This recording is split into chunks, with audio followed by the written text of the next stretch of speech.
Kasi ito po ay available na po at it was launched by no less than our Assistant Secretary, si Assistant Secretary J.R. Tugade, last February 14, ng Valentine's Day. Kaya ito po, it's all over the news na available na po ito. Ganito po yan. Opo. Ang first step po, yung magre-rehistro ay pwede na siyang kumuha ng certificate of cover ng insurance, yung third-party liability. Opo.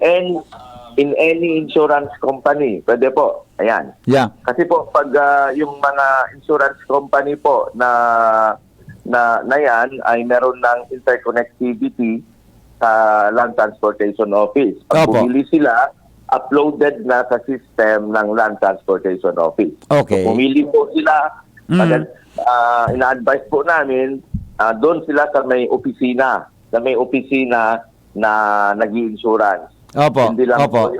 hindi lang po yung mga linalako o pinepedel kung saan-saan. Okay. At after that, that is the first step. Pwede na po silang pumunta for vehicle inspection.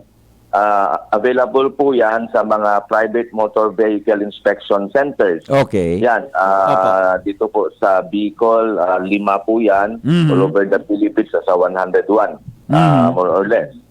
So, after the PMVIC, yung private motor vehicle inspection, pa-inspect na nila yung sasakyan nila Opo. at uploaded na rin po yung resulta. Tapos na po. Okay. Uploaded yung resulta. Ngayon, after doing that, yung insurance, vehicle inspection sa PMBIC, Yeah. mag-open po sila ng account nila sa LTO portal. Pwede po kahit cellphone. Pwede po yan. Okay. Sa mga smartphones, pwede po yan. Opo. Mag-open sila, LTO portal, lto.gov.ph.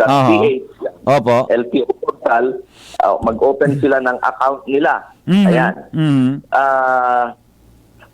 Pag naka-open na sila ng account nila, nandun na po yung mga instructions kung paano ka magre-register online. Yun. Tapos, Okay. pag naka-register na siya online, kunwari yung ano yung tinatanong na details, pangalan, details ng sasakyan, Opo. etc.